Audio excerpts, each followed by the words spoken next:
E se eu lhe dissesse que um dos homens mais influentes de toda a história espiritual de Israel viu sua própria popularidade desaparecer e ainda assim sorriu?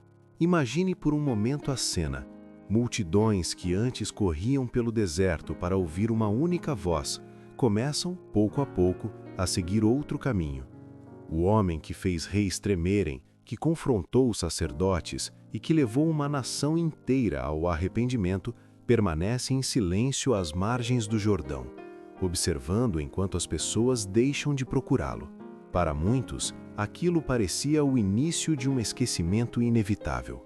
Para outros, parecia até uma derrota, mas naquele instante silencioso estava acontecendo algo muito maior do que qualquer um poderia imaginar, porque o profeta que havia preparado o caminho agora precisava fazer algo que poucos líderes seriam capazes de fazer: sair do centro da história para que o verdadeiro Salvador ocupasse o seu lugar. E é exatamente aqui que começa um dos momentos mais poderosos e surpreendentes de toda a narrativa do Evangelho. As águas do Jordão, outrora agitadas pelo clamor de multidões que buscavam o arrependimento, agora parecem carregar um silêncio denso e reflexivo. João Batista, o homem cuja voz sacudiu os alicerces de Israel e fez tremer o coração de reis e sacerdotes, permanece firme sob o sol escaldante, mas o cenário ao seu redor começou a mudar de forma inexorável. Houve um tempo não muito distante em que o poder emanava de cada gesto seu. Se ele tivesse erguido um estandarte de guerra contra as águias de Roma, a nação inteira teria se ajoelhado aos seus pés como a um novo Messias. Satanás, espreitando nas sombras da glória humana, sussurrou promessas de conquistas mundanas e dominação política, oferecendo ao Batista o brilho das coroas terrestres. Contudo, João traz no olhar uma clareza que o ouro não pode comprar. Ele viu o céu se abrir e o Espírito descer como pomba, e desde aquele instante sua alma se desfez de qualquer pretensão própria. Onde o mundo via um líder perder sua influência, João via o cumprimento de uma promessa eterna, desviando cada olhar admirado de si para a figura de outro que caminhava entre o povo com uma autoridade que transcendia os séculos. A atenção, porém, não reside no coração do Mestre, mas naqueles que o seguem. Os discípulos de João, com as vestes impregnadas pela poeira das margens e o coração inflamado por uma lealdade mal compreendida, observam com crescente amargura a maré da popularidade mudar de direção. A poucos quilômetros dali, Jesus e seus seguidores atraem as massas. O murmúrio das multidões agora ecoa em nome do carpinteiro de Nazaré. Surge entre os judeus e os discípulos de João uma disputa acalorada, uma questão sobre a purificação e o verdadeiro sentido do batismo, mas por trás das palavras teológicas esconde-se a ferida do ciúme humano. Eles questionam o direito, a forma e a eficácia da obra de Jesus, tentando encontrar falhas para proteger a honra de seu mestre. Para esses homens, o sucesso de Cristo parece uma afronta ao legado de João, e a atmosfera torna-se carregada de uma rivalidade que ameaça fragmentar o movimento espiritual que deveria unir a nação sob a mesma esperança de redenção. Com os rostos marcados pela indignação e as vozes trêmulas pela queixa, os discípulos aproximam-se de João e lançam as palavras que pretendiam ser um alerta, mas que carregavam o veneno da tentação. Rabi, aquele que estava contigo além do Jordão, do qual tu deste testemunho, ei-lo batizando e todos vão ter com ele. João 3, 26. Naquele instante, o destino do Evangelho pende por um fio invisível. Satanás utiliza a voz dos amigos mais próximos para atingir o ego do profeta, sugerindo que ele foi esquecido e superado. Se João permitisse que uma única sombra de mágoa passasse por seu semblante, ou se um suspiro de decepção escapasse de seus lábios por ser deixado na obscuridade, as sementes da dissensão seriam plantadas em solo fértil.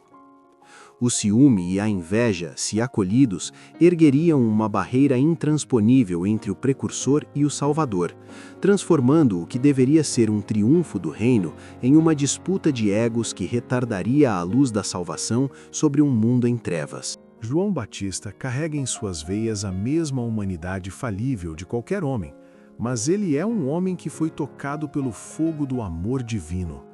Uma chama que consome o eu até sobrar apenas a essência da missão.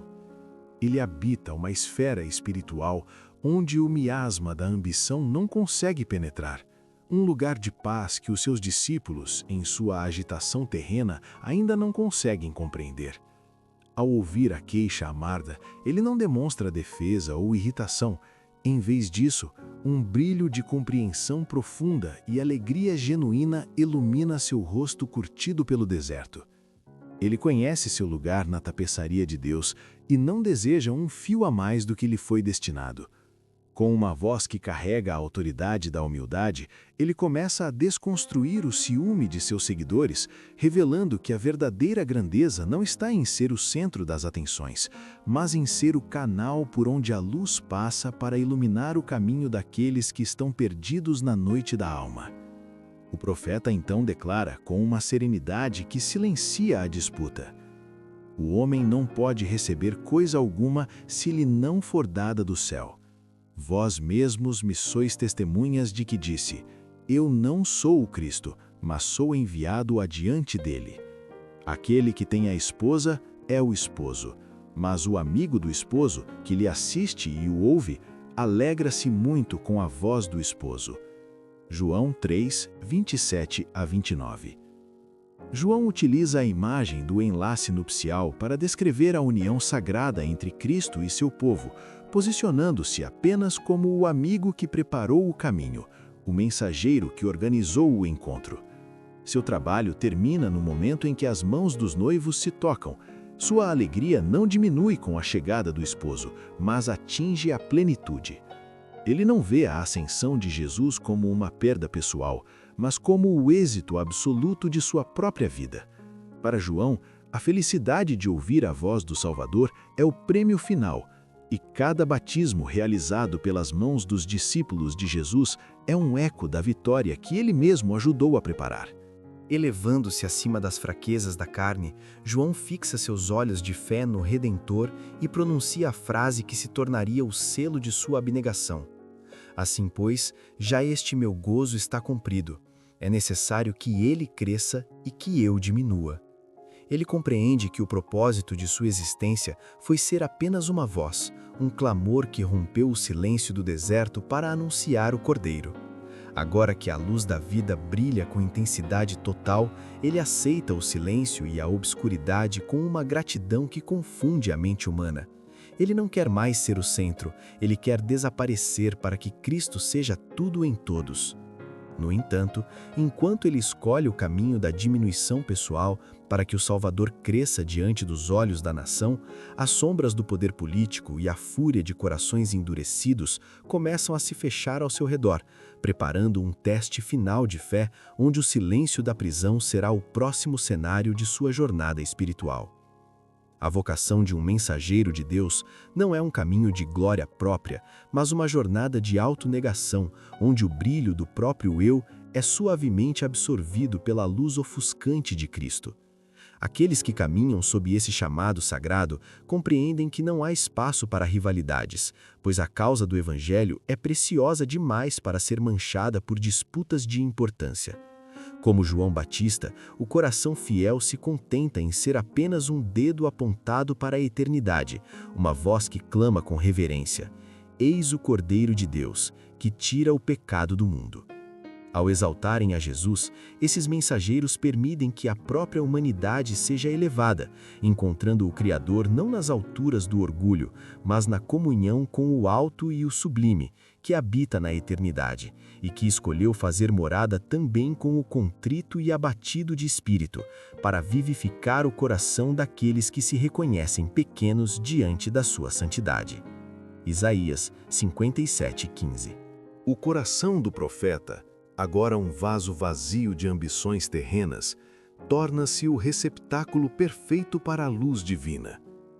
Ao testemunhar da glória do Salvador, as palavras de João assumem uma profundidade que ecoa as verdades ensinadas por Cristo ao mestre Nicodemos sob o manto da noite.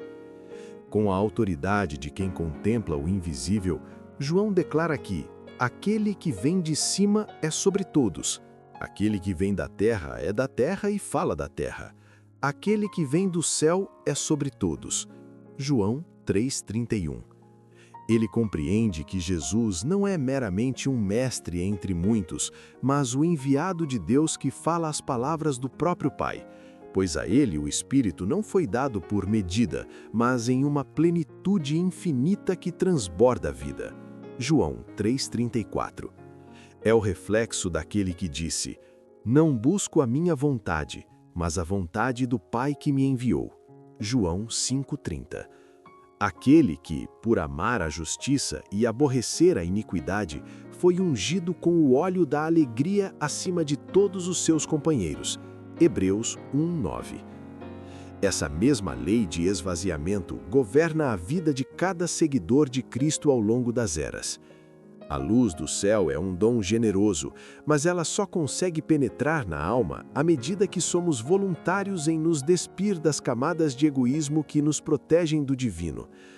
Não há como discernir o caráter de Deus ou abraçar a Cristo pela fé enquanto mantivermos as rédeas de nossos próprios caminhos. A visão espiritual exige que todo pensamento seja levado cativo à obediência de Cristo. Para aqueles que aceitam esse sagrado intercâmbio, a troca da própria vontade pela vontade do Mestre, o Espírito Santo é concedido sem medida, uma torrente que preenche cada vazio. Pois é nele, em Cristo, que habita corporalmente toda a plenitude da divindade, e somente nele é que podemos experimentar a sensação de estarmos, enfim, perfeitos e completos. Colossenses 2, 9, 10. Apesar do clamor dos discípulos de João de que todos iam ter com Cristo, o Batista, com sua visão purificada pela renúncia, enxergava uma realidade mais solene. Ninguém aceita o seu testemunho. João 3,32. Eram poucos, na verdade, os que estavam dispostos a abrir mão do orgulho religioso para aceitá-lo como o único salvador do pecado. No entanto, para a alma sedenta que aceita esse testemunho, a confirmação é imediata. Deus é verdadeiro e sua palavra é vida. Não há mais necessidade de debates teológicos ou discussões áridas sobre se este ou aquele ritual purifica o homem. O batismo, sem a graça de Cristo que vivifica o ser, não passa de uma forma oca e sem valor. A vida eterna não é uma promessa distante, mas uma posse presente para aquele que crê no Filho, enquanto aquele que rejeita essa luz fecha os próprios olhos para a única fonte de existência real. João 3:33, 36. Mas o sucesso da obra de Cristo, que trazia um gozo indizível ao coração de João, despertava sentimentos sombrios nos corredores de mármore de Jerusalém. As autoridades religiosas, os sacerdotes e rabis que já nutriam um ciúme silencioso da influência de João sobre as multidões no deserto, agora viam surgir alguém com um poder de atração ainda mais avassalador.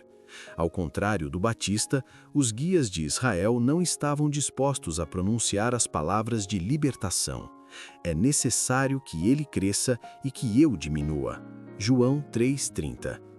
Pelo contrário, o crescimento de Jesus era visto como uma ameaça direta aos seus tronos de autoridade e ao seu controle sobre o povo. Nas sombras do templo, uma nova e terrível determinação começava a tomar forma. A decisão de silenciar a voz que estava afastando a nação de suas mãos, preparando o cenário para um conflito que levaria o Salvador do Jordão ao Calvário. Jesus, cujos olhos penetram as intenções mais profundas do coração humano, percebia as tramas que se teciam nas sombras de Jerusalém. Ele sabia que os líderes religiosos não poupariam esforços para semear a discórdia, tentando fragmentar a unidade entre seus seguidores e os de João. Uma tempestade escura e violenta estava se formando no horizonte, uma tormenta que logo arrebataria das margens do Jordão um dos maiores profetas que o mundo já conheceu. Antecipando-se ao conflito e desejando preservar a paz, o mestre interrompeu calmamente seus labores e retirou-se para a Galiléia. Esse gesto de retirada não foi um ato de temor, mas uma lição de sabedoria eterna. Ser leal à verdade também exige a prudência de evitar dissensões desnecessárias, que apenas resultam na perda de almas. Sempre que as circunstâncias ameaçam a divisão, o exemplo de Jesus e de João resplandece como um guia, mostrando que o reino de Deus é mais importante do que qualquer afirmação de autoridade pessoal. A missão de João fora um chamado ao deserto, uma obra de reforma que sacudiu a consciência de uma nação inteira. No entanto, precisamente por causa da intensidade de sua mensagem, seus discípulos corriam um perigo sutil e mortal, o de fixar os olhos no mensageiro em vez de contemplar a mensagem. Eles começaram a acreditar que o sucesso da reforma dependia exclusivamente dos labores e da presença física de seu mestre, esquecendo-se de que ele era apenas o instrumento através do qual o sopro divino operava. A obra de João, embora poderosa, era um alicerce necessário, mas insuficiente para sustentar o edifício da igreja cristã que agora começava a se erguer. Havia uma transição sagrada ocorrendo, uma passagem de bastão que o testemunho do Batista por si só não poderia realizar. Ao verem Cristo assumindo o centro do cenário, o ciúme nublou a visão daqueles seguidores que não conseguiram perceber que o fim de uma etapa era na verdade o glorioso começo de tudo o que fora profetizado. Esses mesmos perigos, como sombras persistentes, ainda espreitam os caminhos da fé nos dias de hoje. Muitas vezes Deus convoca um homem para iniciar uma obra específica, e quando essa tarefa atinge o limite da habilidade humana daquele primeiro obreiro, o Senhor introduz novos instrumentos para levar o propósito adiante. Contudo, a natureza humana tende a se apegar ao rosto conhecido, à voz que primeiro despertou a alma, gerando a ilusão de que a obra é propriedade de quem a começou. Quando a atenção se concentra no humano em vez de se perder no divino, o veneno do ciúme escorre pelas fendas da comunidade e a obra de Deus acaba manchada pelo orgulho. Aquele que recebe honras indevidas é tentado a confiar na própria força, enquanto o povo, ensinado a descansar na guia de homens, acaba desviado da única rocha que pode sustentá-los, caindo em erros que poderiam ser evitados se os olhos estivessem fixos apenas no céu. A obra do Senhor é uma tapeçaria de eternidade e não deve carregar a imagem ou a inscrição de nenhum homem. De tempos em tempos, a providência altera os cenários, muda os protagonistas e introduz instrumentos diversos, cada um com sua nota particular na sinfonia divina, para que o seu desígnio perfeito seja cumprido em sua totalidade. Não há espaço para o meu ou o teu na seara do Mestre, apenas para o Ele. Felizes são aqueles que, compreendendo a grandeza do plano celestial, submetem-se de boa vontade à humilhação do próprio ego. São almas que encontraram a verdadeira liberdade na renúncia e que, com o coração em paz e o olhar sereno, conseguem repetir a prece que encerra toda a ambição humana e abre as portas para a glória de Deus. É necessário que Ele cresça e que eu diminua. Se esta mensagem falou ao seu coração e fez você refletir sobre a humildade, a missão e a grandeza de colocar Cristo no centro de tudo, então este é o momento de agir. Deixe o seu like para que este vídeo alcance ainda mais pessoas que também precisam ouvir essa verdade poderosa. Cada curtida ajuda esta mensagem a atravessar fronteiras e tocar vidas que talvez estejam exatamente agora procurando direção, esperança e fé. Se você deseja continuar acompanhando conteúdos como este, que mergulham profundamente nas histórias bíblicas e revelam lições espirituais que transformam a maneira como enxergamos a vida e a fé, inscreva-se no canal e ative o sino das notificações. Assim, você será avisado sempre que um novo vídeo for publicado e poderá caminhar conosco em cada nova jornada através das Escrituras. Muito obrigado por dedicar seu tempo para assistir até aqui.